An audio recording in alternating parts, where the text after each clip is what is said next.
चुकभुकिया कुमारी पकड़ तकिया। अरे कौन है जी चुकभुकिया कुमारी? चुकभुकिया कुमारी पकड़ तकिया। जी सर। सुनाई नहीं देता, इतना देरी से बोल रहे हैं, कहाँ रहते हैं? थोड़ा बाहर गए थे सर, नाश्ता पानी करने। डॉक्टर साहब से नहीं मिलना है? मिलना है कि? ई लीजिए पुर्जा, आई गली धर के सीधे जाइए और 5 नंबर में जाकर ढूंढ जाइए, डॉक्टर साहब वहीं मिलेंगे। अच्छा ठीक है सर।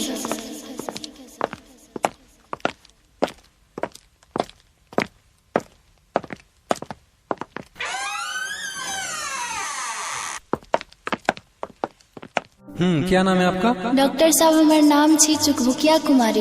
अच्छा, ये कौन है? ई हमर लभरवा छिए बंसीधर चौधरी। अच्छा, क्या होता है बताइए तो। कथी कहिए सर, हमरा कहे में लाजो लागे छे।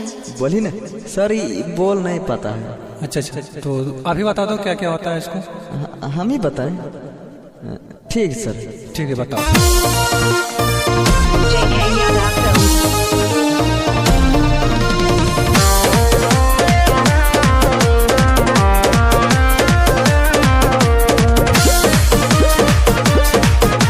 खाना ने खाई छही भूखल रहई छ होई गेलै कमजोर।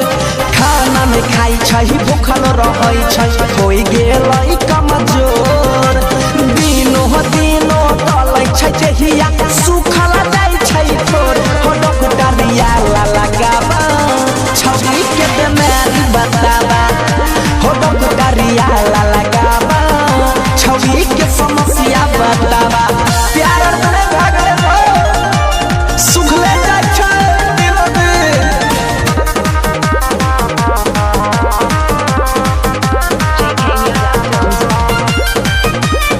डॉक्टर जी पाता ने लगलाई के तनो हम कहिए वो झागुनी। तोरा लोगन एलिया तोहरे नाम हम सोनी सोनी। बोला ना की पोजीशन से हो। पाता ने लगलाई के तनो हम कहिए वो झागुनी। तोरा लोगन एलिया तोहरे नाम हम सोनी सोनी। कैल्शियम हार्मोनिक टॉनिक पिल कई बोतल 5। बीपी के मशीन लगाई के टॉनिक कई लगोना जांच। हो डॉक्टरिया लगावा छौरी के बीमारी बतावा। हो डॉक्टरिया लगावा छौरी के समस्या बतावा। मनवा जाय छै भर्ती खाय पिए नहीं छै।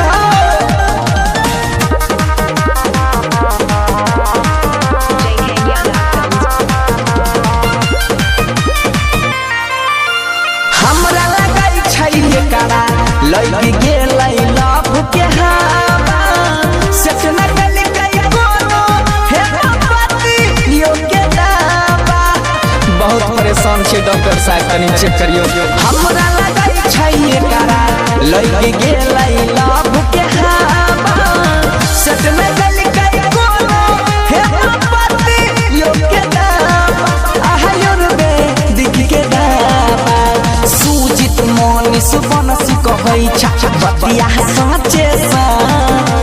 ऐसे पहले एकरा ऊपर आइल रहै नया। हो डॉक्टरिया लगावा छौरी के समस्या बतावा। हो डॉक्टरिया लगावा छौरी के रिएक्शन बतावा। हमरा कुछ पता नहीं छै की भेलै नहीं भेलै।